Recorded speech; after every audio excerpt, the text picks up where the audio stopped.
All right, I think we are ready to go live, everyone. And hi, this is Antoinette. We would like to welcome you to Nurturing Our Roots um, Zoom live chat talk show with Karen and Antoinette. We're delighted to have a great show tonight. And I would like to welcome my co-host, Karen. We're here every Tuesday night at 7 o'clock Central Standard Time. Hi, Antoinette, and I'm so glad we're here tonight. I want to welcome our guests. We have with us tonight Nagas Rucker and Melissa Kemp. Both are descendants of Louisa Mahoney Mason, who we'll be talking about tonight. Welcome. Welcome, everyone. And I'll just go into, let's go here.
All right, Karen, back to you. Hi. So, again, welcome again, Melissa and Nagas. Both of you guys are descendants of Louisa Mahoney Mason. We're happy to have you here today. Thank you for having us. Thanks so much. Wonderful, wonderful. Well, the reason we have Nagas and Melissa here is because we're going to continue our conversation about Jesuit enslavement. Louisa Mahoney Mason was one of the people who were supposed to be sold to Louisiana in 1838 by the Jesuit priest of Georgetown University. And I hopefully we'll find out for sure tonight. I heard that she was told to hide out in the woods so that she would not be included in the sale. But some of her family members were included in that sale of what we thought was 272 people. We now know it's 314. And as it turns out, Louisa's sister was in that sale, and that's my husband's third great grandmother, Bibiana Mahoney Butler. And so that's where the connection between Maryland, where Louisa remained, and Louisiana comes in. And with that, I want to dig a little deeper into her story. Was she told to hide out in the woods, or is that just something that's been passed along? Melissa? Yeah, so what I've heard is that when I first heard of these stories as a kid, I just heard that she had hid out into the woods. Upon later research, I've come across some documents suggesting that she was told by Father Carberry, who was the priest at St. Inigo's, to hide in the woods. I'm not exactly sure, where it came from that she hid in the woods, but certainly we know that she did hide in the woods. And in terms of the oral history in my family, she was hiding in the woods with her mother. They both had hid together. Nagas, when did you first learn about this history, and had you heard the story of Louisa hiding out in the woods? So I had heard about the history of Louisa hiding out. My story was a little different. It was that her father, Harry, who actually worked very closely with the priest, heard about the sale first and told apparently not just his immediate family, but others, and those others weren't able to get away. I had not made the connection to Georgetown until I read about it in the New York Times. So there was a big delay between me learning about Louisa and the Georgetown connection. And Nagas, and then Melissa, you could follow up. You said you read about it in the New York Times. Was that the spring of 2016? How exactly did you come about learning about the rest of the story? Right. So I believe it was the article where the New York Times was asking the question, about the 1838 sale and whether or not Georgetown owes anything to the descendants. So I think a lot of my knowledge of the connection came when the students at Georgetown were talking about, they were deliberating over whether or not there should be a fee that went to descendants of those who were enslaved. So I had not made the Georgetown connection until that point, which was, I think, a lot later than some of the other descendants. Owes anything to the descendants. So I think a lot of my knowledge of the connection came when the students at Georgetown were talking about, they were deliberating over whether or not there should be a fee that went to descendants of those who were enslaved. So I had not moved We have some feedback, Antoinette. until that point, which was. Okay, there we go. Mhm. Okay, and Melissa, talk a little bit about when you came into knowledge about this. I know that you and I met for the first time on September 1st, 2016, but prior to that, what was your journey? Right. So, I had first learned about Louisa when I was a younger child, about 10 or so. There was a local historian who was writing a book about African American communities in the Baltimore area. And one of the communities he was focusing on was the Granite Woodstock area, which is where my family lives today and has lived for over a century now.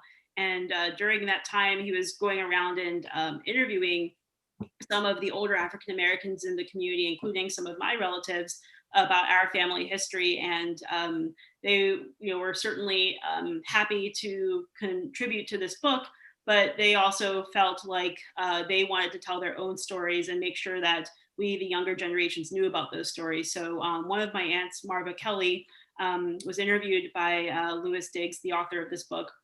And I accompanied her on interviews, but then we were also talking a lot about genealogy, and she started digging up some of these documents of interviews that her great uncle Gabriel Bennett had conducted. He lived to be 100 years old. He moved to Woodstock from St. Mary's County and was the granddaughter of Louisa Mahoney. And in those documents, these interviews, he talked about Louisa. He talked about other ancestors of Louisa. And in that there were mentions of Algiers, Louisiana, and the family having connections to Louisiana. And then we also came across documents discussing the sale, or not really, it discussed a sale. It didn't explicitly say Georgetown. It said that there was a sale of enslaved people, and Louisa had hidden the woods with her mother during that sale, and they stayed there. And along with those narratives were these narratives of Harry Mahoney, Louisa's father, being sort of a war hero during the War of 1812 and saving money that the Jesuits had when the British came and ransacked the parish. So with that, he was promised, or so the document said, that his family would never be sold or separated from one another. So that was a narrative that we always had in our family. But we were cognizant of this slave sale that had occurred sometime during Louisa's life. So when that article in spring of 2016 came out about Cornelius Hawkins, I had been following the story about Georgetown and its selling enslaved people for a bit. I didn't think too much of it at the time because I had always known that I descended from people who were enslaved by the Jesuits. And my first thought of it was, okay, well, now everyone realizes that the Jesuits enslaved people. But once I read that article and saw that the enslaved people were sold to Louisiana, I made that connection back to Louisa in some of these documents that I'd read earlier and had heard about earlier. And I looked on the Georgetown website, and in this bill of sale, her name was right there.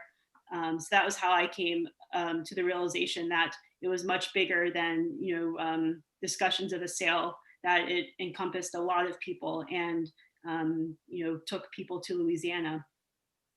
At that time, did you know her sister ended up in Louisiana?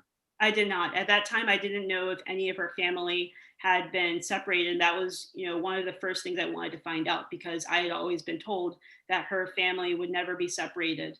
And that was something that was persistent in obituaries of relatives and in the family narrative, that they were never to be sold or taken away from the Jesuits. So knowing that there was this sale, it made me wonder, did the Jesuits keep their word, or was the family split apart? Can I ask Yes, this question? And you sure. say you found it in numerous of obituaries? Yes. Like, was it newspaper obituaries or African American funeral programs that is These given out at the were funerals? actual obituaries from newspapers. Okay. Melissa, this might be a good time to show Louisa's obituary. Do you have it? I do. Let me get that queued up. So you should be able to see a image of a page from a newspaper. This is a newspaper from St. Mary. It's a St. Mary's Beacon. It was published on July 22nd, 1909. And you might be asking where exactly the obituary is. And the obituary starts here, this almost a centenarian section, goes all the way down this column and all the way up to the next column. Could we just go back to a paragraph and just read a paragraph Yes. of it for us? Yeah, because that's amazing. Because we know that for a long time, a lot of African Americans did not appear, their obituaries did not appear in newspapers. And Right. this is the 1900s. Yeah, this is early 1900s. So for her to have, apologies for that, for her to have an obituary published, period, I think is quite remarkable. But then for one to be this long, That's good. is amazing. You want to read some of it? Sure, I can read the beginning of it. So on Saturday, July 3rd, 1909, there was a very large assemblage of all classes of residents at the little church of St. Inigo's, the cause of which was to do honor to a memory of a humble colored woman, Louisa Mason, who was born on St. Inigo's Manor in May 1812, and was a few months beyond the age of 97 years. She came into this world a slave and was a property of the Jesuits up to the time of the emancipation. As an evidence of their very high appreciation of her fealty to God and her loyalty to them, they paid her the highest possible tribute of offering up in her behalf a solemn mass of requiem, in which all the grand and beautiful ceremonial of the old Catholic Church was made manifest. Nor could it have been more imposing had plain and humble Louisa Mason been the first lady of this or any other country.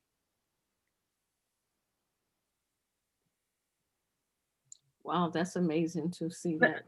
Such a Right. write-up, yeah.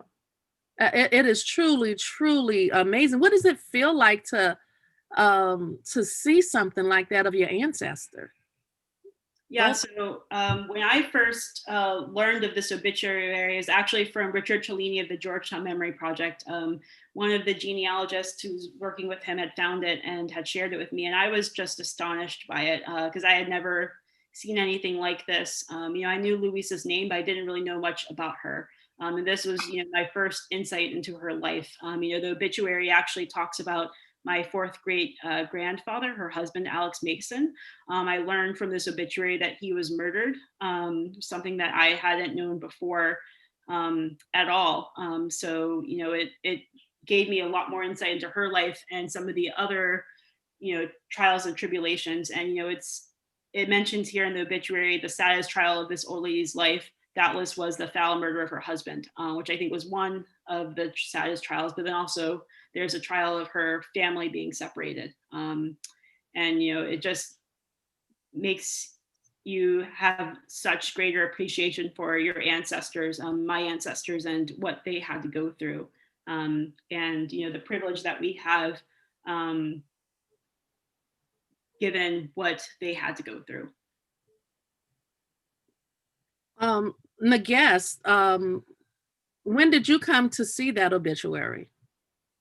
I actually came across the obituary while looking for information on Alex, her husband. And I've actually been looking for any trial information about his murder. And just on him, he also had a man named Henry Mason, whom we believe is his brother, who was also murdered. And it just made me think about, like Melissa alluded to, being someone who was enslaved, having several young children, and having your husband also lost at that point, and then having to move on and raise those children in that environment. Even post-emancipation would have been extremely difficult for her. But the obituary itself just really made me think that they had such great respect for her and the role she played in the community. Why do you think the Jesuits had such great respect for her? Because they didn't do this for everybody. No, they didn't. We do know that Louisa was a person of a very strong faith. I was not raised in the Catholic faith, but there is documentation that alludes to the fact that she was a leader with respect to teaching vows for the younger children. She led a lot of the worship service for some of the young women. She continued to do that, I think, throughout her life, even in her older age. And the records also allude to the fact that all of her children were extremely faithful as well. I think that she just exhibited a faith that the Jesuits respected. She was also relied on by the Jesuits to for a lot of the history. They went to her and another woman named Miss Wayland Jones, who's often referred to as Aunt Pigeon. And they pretty much were the keepers of a lot of Jesuit information and Jesuit history, not just of the enslaved families, but also of the Jesuits in Maryland in general. So you see her referenced in a lot of their documentation. Amazing. Anything else you want to add to that, Melissa?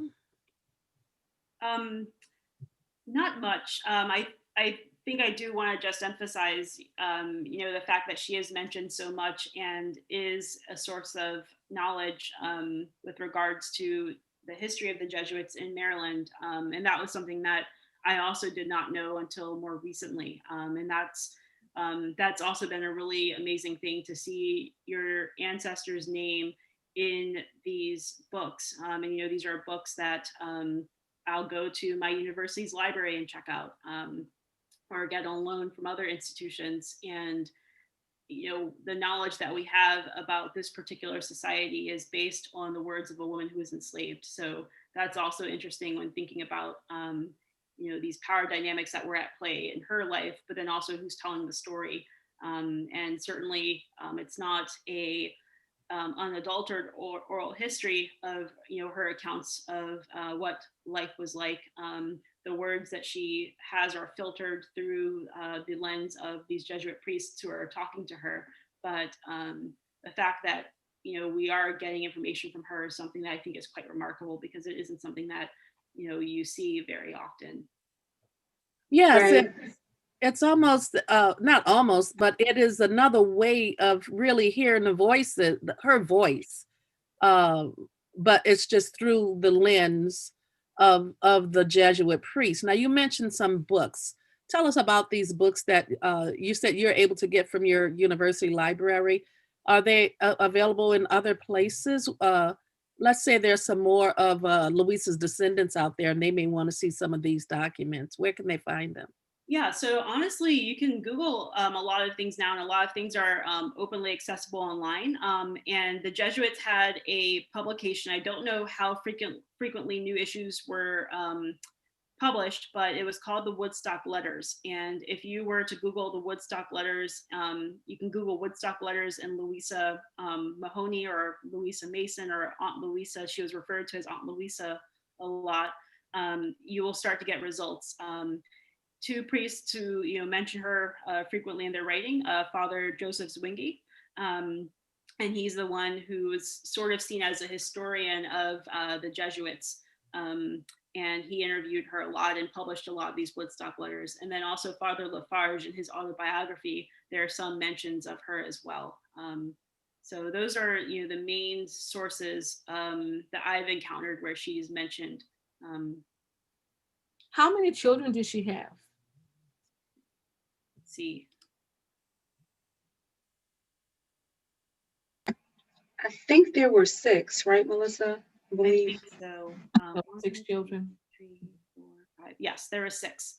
And there's actually another interesting document I'm happy to share. So this document is on the Georgetown Slavery Archive, and it is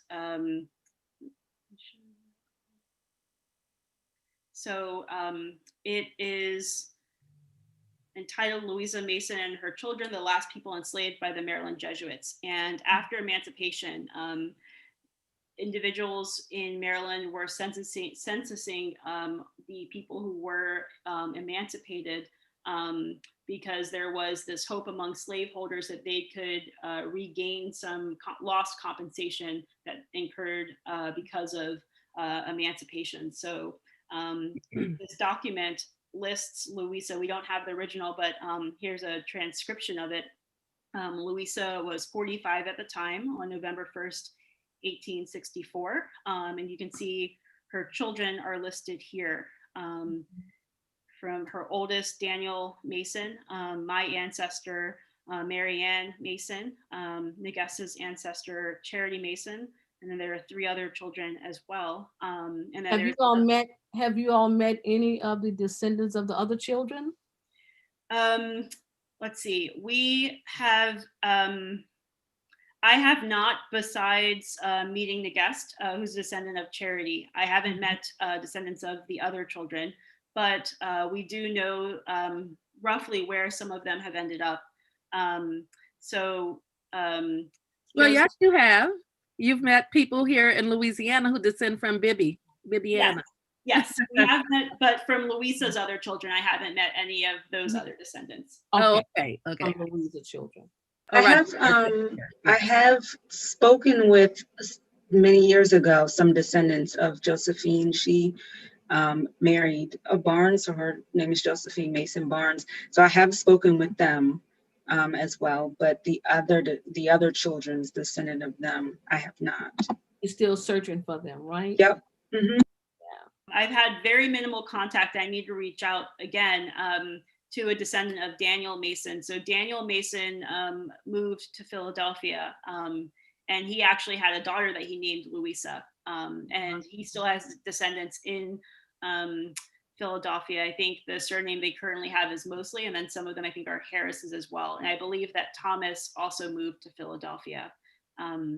And as far as I know, Robert Mason did not have any children. And he and Josephine stayed in St. Mary's County. Mary Ann passed away when her children were young. My ancestors, my second great grandfather, Daniel Bennett, his brother Gabriel Bennett, and their other siblings, and a lot of them moved to Woodstock, Maryland. So while you're sharing, why don't you share that photo of Gabriel Bennett? Yes. And the guest, then we'll let, if you want to, or I can share the photo of Josephine.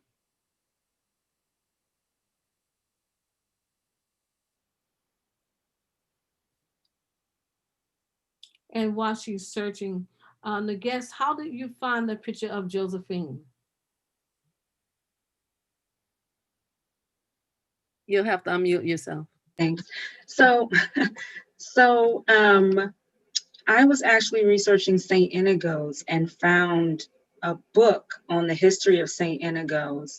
And there were a number of pictures in that book. And one of them is, I believe, after Sunday service, and it shows Josephine Barnes, one of her children, and some other folks in St. Mary's County. So that's how I stumbled on that. And that book actually has a number of references to those formerly enslaved by the Jesuits. I also believe we reference Aunt Pigeon, and she's also a picture of her is also in that book.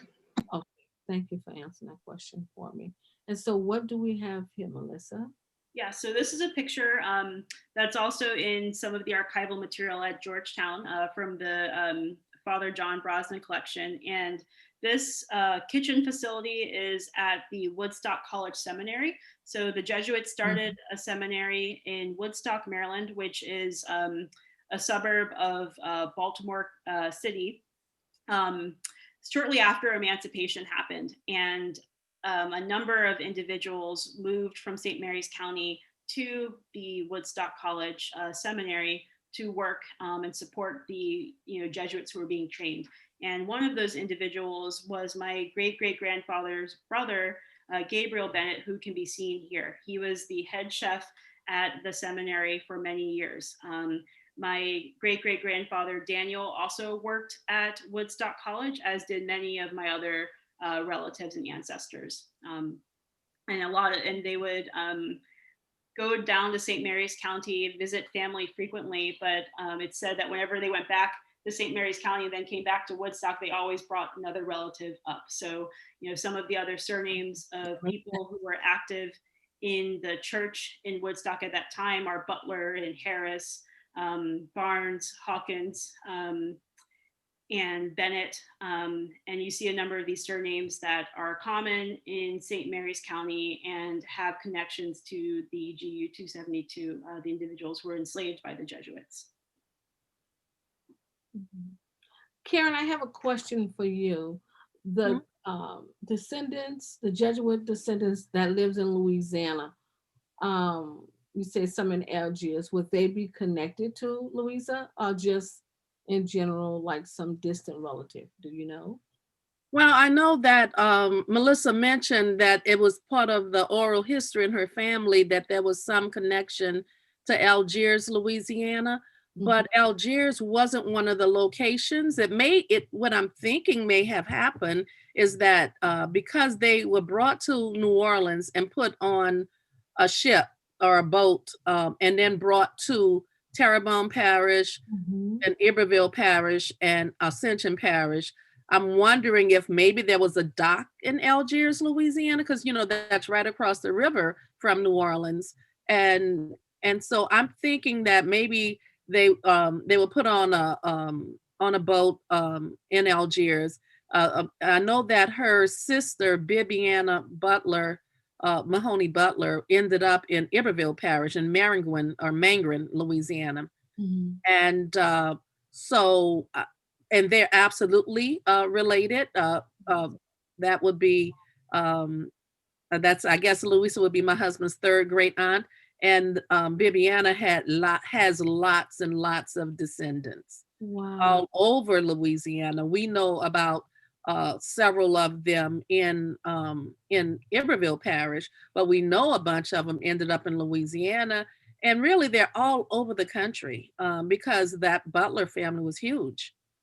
There's a lot of Butlers in Amite, Louisiana too. So, and Halls. I heard the Halls, the Butlers and the Hawkins that's in this general area. And guess what? One of those Butlers married a Harrell in Iberville Parish. And I have been trying to figure out if that Harrell connects to our Harrells. I have a question from the guests and for Melissa. Both of you all are so young, and I know that you're into genealogy. When did the genealogy bug first bite you? Let's go to the guest and then to Melissa. Thank you for calling me young. I'm not usually called young anymore, but I started this research about 20 years ago, almost now. My grandmother passed away, and I had a cousin who I had not met, who just handed me a list of names, and Louisa Mahoney's name was on it. So this was before the internet was really broad, and so I had to spend a lot of time in the Maryland State Archives looking for a lot of this information, and I've never been able to really stop. It's like the ancestors have just been speaking since then, and it's been wonderful to be able to knock down a lot of brick walls. Now that I think a lot of organizations see the importance of connecting the descendants of those who were enslaved, they're putting a lot of their information online and making it available. There are still some impasse there and things we have to continue to focus on in order to encourage people to do that. But I think that the more I see things coming out, the more I see organization posting things, it's like it just encouraged me to continue to get deeply involved in this work. Okay, thank you, Melissa. Yeah, so I probably, started around the same time, about 20-ish years ago. I was about 10 at that time, 10, 11. And it was really because of my great aunt, my grandmother's sister, Marva Kelly, who I don't know when she was bitten by the genealogy bug, but she was bitten at some time. And, we were best pals. She passed away in 2001. But I would accompany her to visit older relatives who would, share photographs with us and tell us some of the family history. We would pour over, newspaper clippings, and she taught me, a lot of what I knew about the family history and our time together. And I think one of the saddest things about learning all this knowledge, it's really great to have this history and know this history and know this history more fully, and especially with the internet now being widely available, we're able to connect with other relatives in a way we couldn't before, and find documents that I had no idea existed previously. But some of the individuals who told us these stories are not here to learn with us, and learn this entire history that they certainly for me lit the candle for my interest in it. Have you all created any social media sites like a Facebook page for Louisa, Instagram page, Twitter, anything that may help to find those other descendants of her siblings, I'm sorry, of her children, or perhaps her siblings? Have you all created any movement around that? Go ahead, Melissa. Yeah, I have not. One thing that I've been doing is, going through Ancestry and my grandmother's Ancestry DNA results, as well as two of her second cousins' Ancestry DNA results. And, I find people who match. I'll do surname matches sometimes, but then also I'll see who their shared matches are. And Mhm. I try to figure out that way, if people are related to us on the Bennett and Mason Mahoney lines. And that's how I found one of our cousins, Jeremy Alexander, who's descendant of Louisa's sister Anna Jones. And that was the first realization that I had, that the Jesuits did not keep their promise, that they did split up the Mahoney family. We came to realize that Bibiana was a sister of Louisa a little bit later.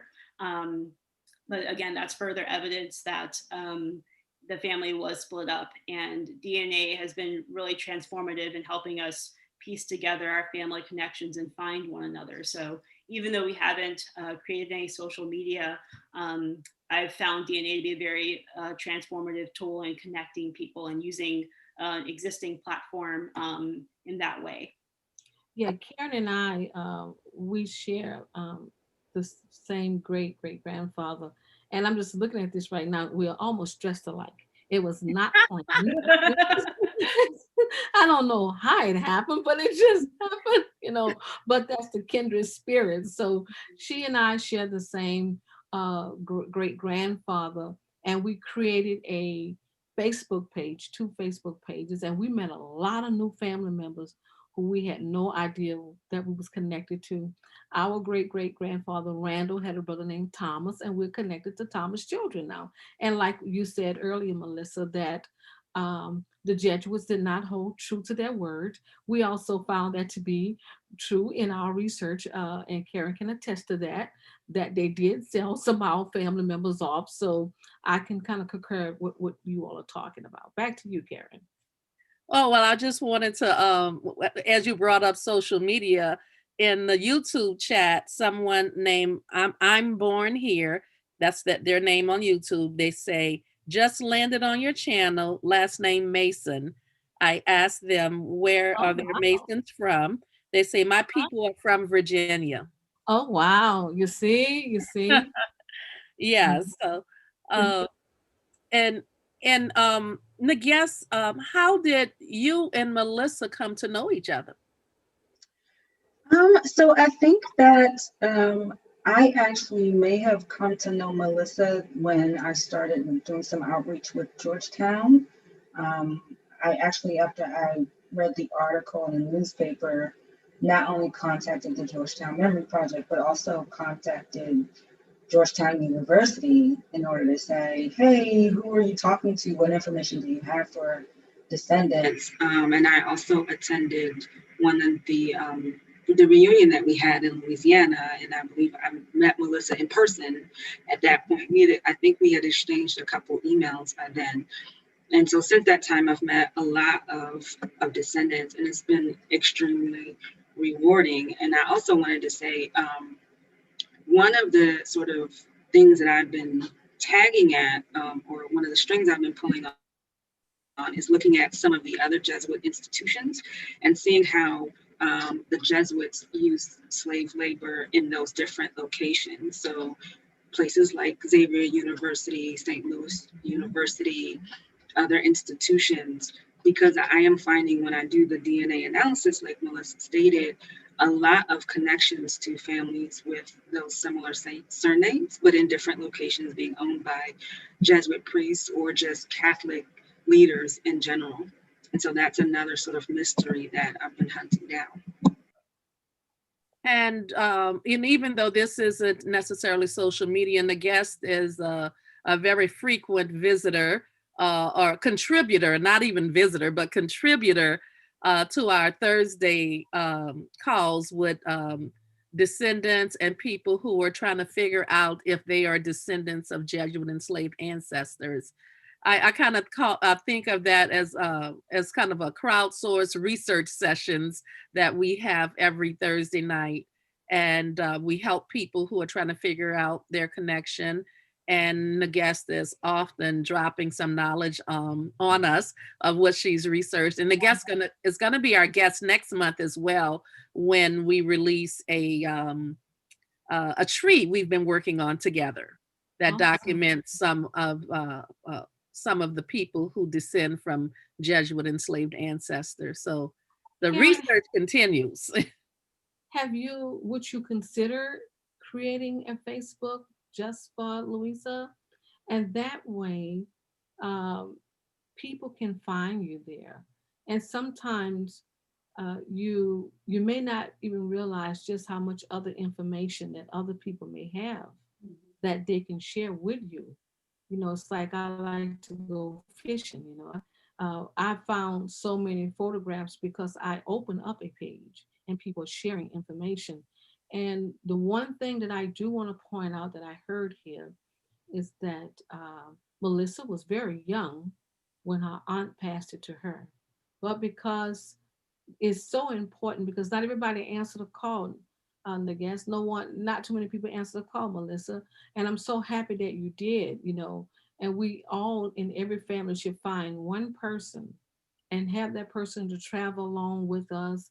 Like Melissa went with her great aunt to people's houses. She knew people, and look at what she's doing now. So I think with technology, it's a way that we have met our family. When I started researching over 30 years ago, it was nothing like it is now. And because of social media, I have been able to meet new family members from all over the United States, finding family members in areas of Louisiana we would have never thought that we had get family members in those parishes. So it would help you if you would really, and especially if you put the names of her siblings and the names of her children, and somebody would say, "Oh yeah, that's my family." We've been looking to connect.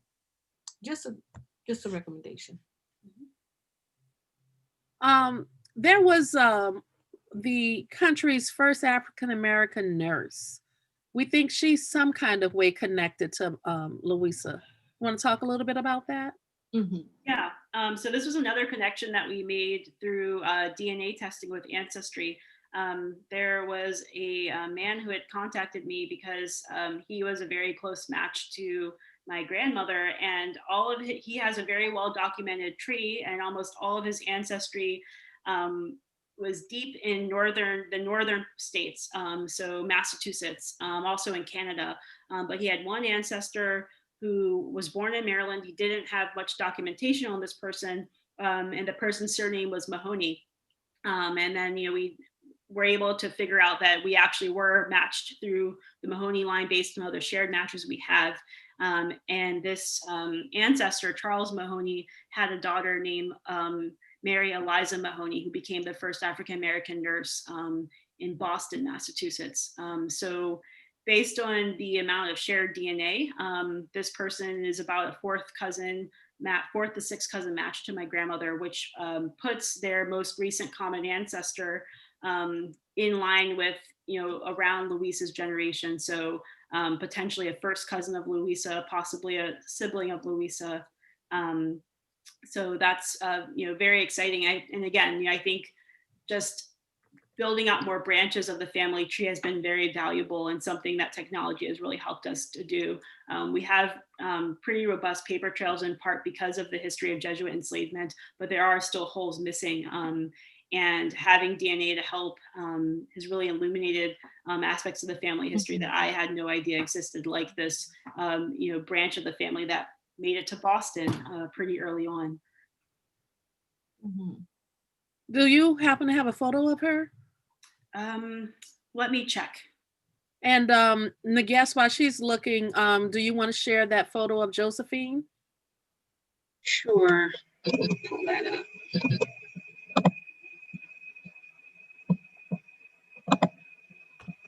And also, do you guys know where the Mahoney name came from? So, not exactly, but there is a valuable website that I use called the Early Settlers of Southern Maryland and Northern Virginia, and there is a Mahoney family from Ireland. There are a number of them, but some of them did settle in Southern Maryland in Charles County and St. Mary's County, but I haven't seen any documentation where I can completely say that they were the original owners of the Mahoneys. So St. Peter Clay, was that in New Orleans, Louisiana, correct? No, St. Peter Clavers is in St. Mary's County. Okay. And hopefully you can see it, but this is, according to the label, this person right here is Calvert Barnes. This is Josephine Mason Barnes' son, and this is Josephine. Oh, wow. Josephine. Mm-hmm. Very nice. Yes, and then I believe that this may be Miss Aunt Pigeon here, standing next to Father Lafarge. Mm-hmm. Yeah, so this was taken in around 1940. I believe I got that this picture comes from the History of St. Inigo's books I referenced earlier. So how far back do you go past Louisa? So I have not been able to fully document anyone completely past Louisa's father, Harry. And in some documentation, people are called different names. So in one piece of documentation, he's referred to as Matthias, and another he's called Harry. I have theories, and I also just today went on the Georgetown Slavery Archives and found some other Mahoneys in the baptismal records for the late 1700s. So I'm going to go back to that and see if I can piece some of that together. Because there are some Mahoneys who sued for their freedom. They sued the Reverend John Ashton for their freedom. Their surname was also Mahoney's, but like Melissa said, we haven't been able to say exactly where the connection is, but we know through the DNA evidence that there is a connection there. Now, Louisa was born in 1812 in the United States. Yes. Yes. So there's one ancestor or two before her that was brought over here in slavery. So it's going to be between 1 and 2, 1812, I would say. Well, it's possible. So there are records that say that Harry Mahoney's wife, who's referred to as Annie or Anna, was an African woman. We haven't been able to verify that, of course, but that's what the Jesuit records say. The Jesuits enslaved people for a long period of time, and they kept families for a long period of time. The Mahoneys had been in the United States since the late 1600s. So that's not to say that her ancestors may not have come from Africa, but some of them had been here for a very long time at that point. So by the time Louisa was born, the Mahoneys had already been here for about 150 years. Right. And as the guest said, we've had some difficulties documenting people very fully past Harry Mahoney, Louisa's father. But one thing that's been persistent in the oral history is that the Mahonies descend from a woman named Anne Joyce, who came over in the 1600s. And that was something that, I grew up hearing about, that we descend from this woman named Anne Joyce. My knowledge of her has changed a lot as I've come across more documents. I did not realize that some of her descendants, these other Mahonies that the guest had mentioned, sued for their freedom on accounts of descending from this woman. When I was a child, I had always heard of her being this Irish indentured servant. And one of the things I always wondered is, how did this Irish woman, who was presumably white because she was described as Irish to me, come to have descendants who were enslaved Black people. And what I've later learned is that she, more likely than not, was a free woman of color who was born in Barbados, had made her way to England, and then came from England to the United States as an indentured servant. But there are these records of her being indentured and then enslaved by the Jesuits, centuries before Louisa was born. And we're still trying to figure out exactly the line of descent from her to Louisa and the other Mahonies. But that's something that has been persistent in the oral history and some of these written documents as well for other Mahonies. So all the records that you have found, are they written in English, or has it been any other language that Everything I've seen has been in English. Oh, you're very blessed there, because sometimes that can be very challenging to people who will find that there's French or Spanish records or something. Yeah, So- there are some Jesuit records that are in Latin, but they have since been translated. And actually, we have recently found the ship records that show Anne Joyce traveling from England with one of the Calverts. And there is another person from another family who actually has a similar story of coming over from Europe as an indentured servant, and then having their freedom denied and going on to being enslaved. So this seems to be something that I think was a lot more common than we may know of, particularly women of color who were free, having that status changed to being enslaved and not being believed when they said, hey, this is what happened to me. So So there's a question from the live chat on YouTube. Wanda Young wants to know, who was the indentured female servant that came from England with Lord Carroll? Oh. Yeah, I think it was was it Calvert? Anne Joyce. Anne Joyce. So that's Anne Joyce. Same person. Mm-hmm. Now, your family, Melissa, continued to be connected to the Jesuits even beyond emancipation, correct? You want to tell us a little bit about that? Yeah, so after emancipation, and the guest mentioned about Louisa and how religious she was. When my Bennett ancestors, their mother Mary and Mason Bennett passed away, and her husband Gabriel Bennett Sr. passed away, their children, including my second great grandson, were put under the care of the Jesuits. And Louisa was very instrumental in, asking the Jesuits to take care of her grandchildren who had lost their parents. So they were sent to Woodstock College pretty young and started working there. And generation after generation of my family has worked at Woodstock College. The college closed sometime in the 1970s, I think. But my family continued, still working with the Jesuits. My grandmother actually worked for the Jesuits. She was a cook at the rectory of the St. Alphonsus Parish, which was the parish associated with the seminary when the seminary was still present in Woodstock, Maryland. And she retired in 2011. But from her all the way back to Louisa and further back, because we know that there was a long history of Jesuit enslavement, there was an unbroken connection of our family working for the Jesuits, either as enslaved individuals or individuals who were being compensated. And, my family still is practicing Catholic. They're very religious. I've heard stories when my grandmother and my mom were little. My mom, when she was younger, she lived on a property that they were renting from my uncle Gabe, and she would sometimes have to go give him the rent money. And she would try not to go there at 3 p.m. because every day at 3 p.m. he was praying the rosary, and if you were there, you had to pray the rosary with him.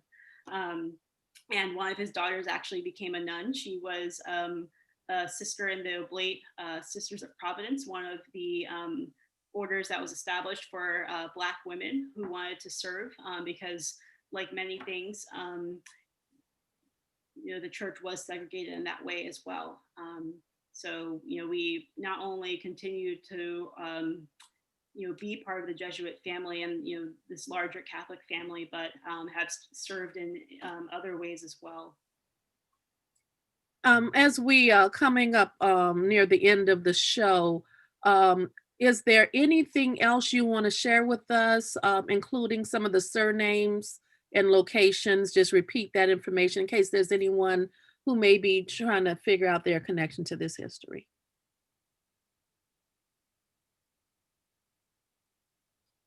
Sure.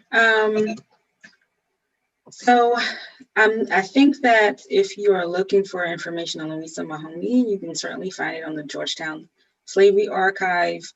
You can find it by looking at the Georgetown Memory Project. There are a number of surnames associated with those who were enslaved by the Jesuits, who were associated with the 1838 sale. As far as Louisa's immediate family is concerned, my surnames would be Barnes, Mason, Hayes. Yes, Barnes, Mason, and Hayes would be the surnames for my line. Oh, and Lee. Those are the surnames for my line. Melissa? Yeah, so for my line, Bennett is the primary surname.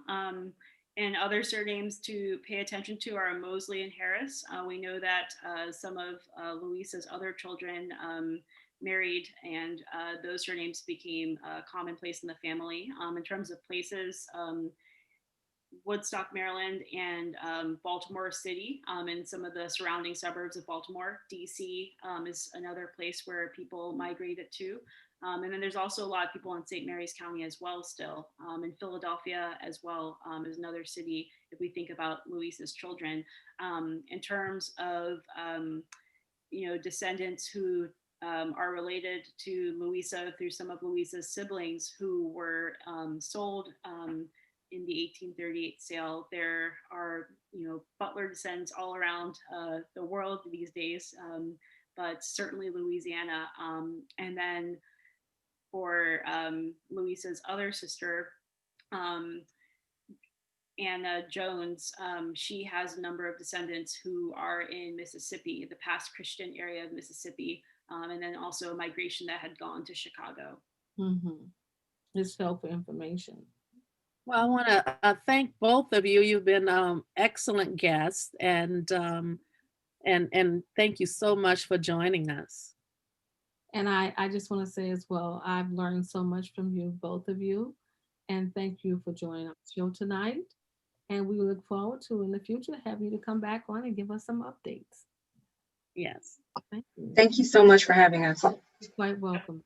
Okay, so what I'm going to do right now is just go through our opening again, Karen, so that people can know that we're on every Tuesday.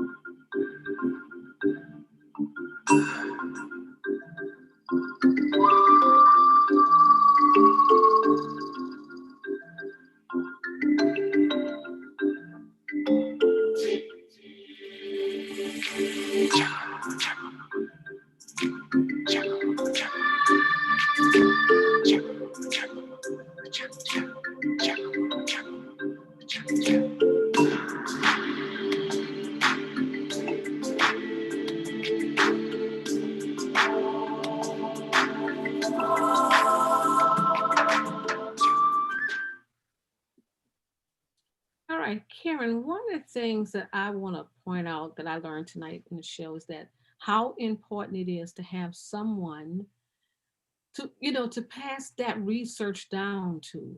And that's the one thing I can appreciate learning from your guests, how the guest said was just handed to her. She had all this information given to her, this genealogy.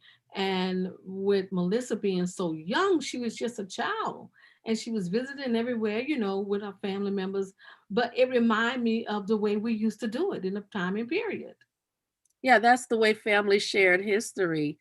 It was just passed on, and so that reminds us to make sure that we are passing it on in multiple ways, directly to people in the family. But I like how you also brought up the idea of creating a Facebook page, uh, Hmm. because that's another way, sharing things on social media.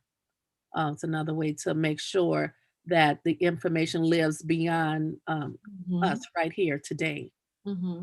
And their story remind me of the two of them, two different siblings, children, descendants getting together. Remind me of our cousins who, was owned by the same person, Susan and what is his name?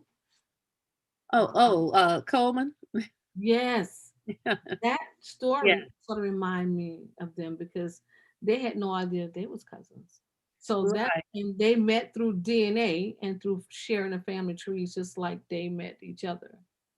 And another thing that came up over and over again is documents, documents, documents. A lot of times people think that as African American people, uh, if we don't appear on the 1870 census, we don't exist going further back. And Uh-huh. there were documents that were found with names on them of these ancestors. And And I found both of them to be very knowledgeable of their family history. They know it. It's like ingrained it inside of them because, they. I guess after you research for that many years, you just know it. And one of the questions I forgot to ask them was, "Is there anyone else that you are passing it to?" But I do realize that when you share it on social media through a Facebook page, you're sharing it. You're sharing yeah, it. And always invite other people to share information, photographs, and documents as well. and I know that as they have connected with other branches of the family, they get together online, Mm-hmm. from time to time, and they're all connected through social media. And so, but there are definitely lots of lessons uh, that many people can learn from hearing this story. Just know that there's so much more to family history, um, you know, during slavery time and into freedom time. Mm-hmm. Our these ancestors, all of our ancestors, they had lives, and certainly Louisa had a very rich, full life. She Yeah. was more than just a slave of the Jesuits. She had a very rich and full life, and she made such an impression. She must have been such an amazing person that she made such an impression on the Jesuits, such that they made sure her family was taken care of well into freedom time. In the 1900s, they have an obituary written in 1900s. I haven't found any in any newspapers to that time, but that is something I also noticed with them is that being able to understand the fact that COVID has made all of us look at research differently, and we don't want to lose hope of researching our family history. And I think the Zoom sessions and meeting and sharing is going to be a way that we're going to be looking at for a while. At least hopefully by the summer of next year, we'll be able to get back into the courthouses and the National Archives and other archives to look at research because we all miss going to those places, but we have to keep the research moving.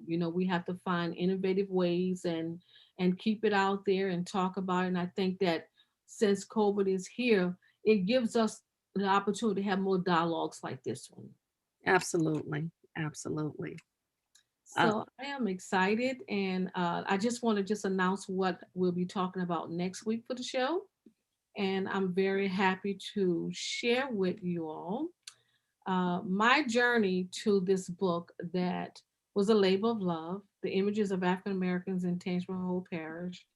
So, Karen, I would like for you to ask me questions about how did I collect these images for this book? What did I have to go to, and what inspired me to really want to publish this book of these rich photographs that is inside of people's homes? And as we move into away from three generations removed, four generations removed, younger people have no idea who these people are, and they just throw these rich photographs away. So I'll be happy to share that story next week. well, that's wonderful. I'll be happy to ask those questions. And, as you know, there are photographs behind me. Um, Yeah. Photographs are such a rich part of, passing that family history on, passing it forward. And hopefully we'll inspire some people to hold on to those photographs and do something with them. And I also see Ella in her great great grandmother right behind you. Oh, So let's see that's here. right. So Karen, would you go ahead and close this segment of our Zoom session out? Yes. Again, thank you to Melissa and the guests, and I'd like to invite everyone to join us every Tuesday at 7 o'clock p.m. on Facebook and on YouTube Live. Please like and subscribe and hit the notification bell so that you won't miss any of our shows. And thank you again. And I want to say this in this last minute. My little cousin is teaching her grandmother about the bells. Don't forget to hit the like, hit the button. That Yes, is I learned it from my granddaughter. right. So let's give Ella her shout out. Okay. She All will right. be So happy thank to see you this all. shout out. That's right. And thank you all for being a guest on Nurturing Our Roots live genealogy session show. Oh my God, my light went out. That was, but it's time to go. Good night. Lights out.